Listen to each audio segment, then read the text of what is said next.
ಓರ್ವ ತಾಯಿ ಹಾಗೂ ಮಕ್ಕಳು ಹಸಿವು ಸಹಿಸಲಾರದೆ ವಿಶ್ವನಾಯಕ ಪೈಗಂಬರ್ ಮುಹಮ್ಮದ್ ಸಲ್ಲಲ್ಲಾಹು ಅಲೈಹಿ ವಸಲ್ಲಮರ ಪ್ರಿಯ ಪತ್ನಿ ಆಯಿಷಾ ರಲಿಯಲ್ಲಾಹು ಅನ್ಹಾರ ಮನೆ ಬಾಗಿಲಿಗೆ ಬಂದರು.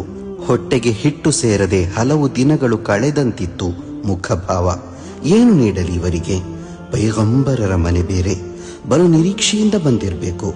ಕಾರುಣ್ಯದ ಪ್ರತೀಕವಲ್ಲವೇ ಪೈಗಂಬರರು ಸಲ್ಲಲ್ಲಾಹು ಅಲೈಹಿ ವಸಲ್ಲಂ? ಬರಿಗೈಲಿ ವಾಪಸ್ಸು ಕಳಿಸುವಂತಿಲ್ಲ. ಆಯಿಷಾ ರಲಿಯಲ್ಲಾಹು ಅನ್ಹಾ ತೀರ್ಮಾನಕ್ಕೆ ಬಂದರು. ಮನೆ ಪೂರ್ತಿ ಹುಡುಕಿದಾಗ 3 ತುಂಡು ಖರ್ಜೂರ ಮಾತ್ರ ಸಿಕ್ಕಿತು. ಏನು ಮಾಡೋದು?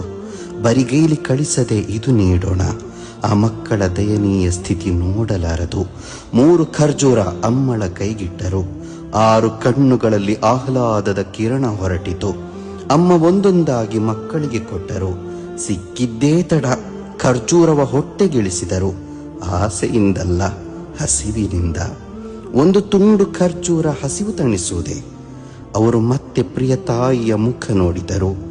ಅಮ್ಮ ಅವಳಿಗಿಟ್ಟಿದ್ದ ತುಂಡನ್ನು ಕೂಡ ಮಕ್ಕಳಿಗೆ ನೀಡಿದರು. ಮಕ್ಕಳ ಸಂತೋಷ ಕಂಡು ಹೊಟ್ಟೆ ತುಂಬಿಸಿಕೊಂಡರು. ಮಾತೃವಾತ್ಸಲ್ಯವ ಕಂಡ ಆಯಿಷಾ ರಲಿಯಲ್ಲಾಹು ಅನ್ಹಾ ಆಶ್ಚರ್ಯಚಕಿತರಾದರು. ಪೈಗಂಬರ್ ಮುಹಮ್ಮದ್ ಸಲ್ಲಲ್ಲಾಹು ಅಲೈಹಿ ವಸಲ್ಲಮರು ಮನೆಗೆ ಬಂದಾಗ ಆಸಕ್ತಿಯಿಂದ ಆಶ್ಚರ್ಯದಿಂದ ನಡೆದ ಘಟನೆಯನ್ನು ವಿವರಿಸಿದರು. ವಿಶ್ವನಾಯಕ ಪೈಗಂಬರ್ ಮುಹಮ್ಮದ್ ಸಲ್ಲಲ್ಲಾಹು ಅಲೈಹಿ ವಸಲ್ಲಮರು ಇದಕ್ಕೆ ಉತ್ತರಿಸಿದರು. ಮಕ್ಕಳ ಜೊತೆಗೆ ವರ್ತಿಸಿದ ಕಾರುಣ್ಯದ ಫಲವಾಗಿ ಸೃಷ್ಟಿಕರ್ತನು ಆ ಅಮ್ಮಳಿಗೆ ಮಹಾ ಸ್ವರ್ಗವನ್ನೇ ಕಡ್ಡಾಯಗೊಳಿಸಿದನು.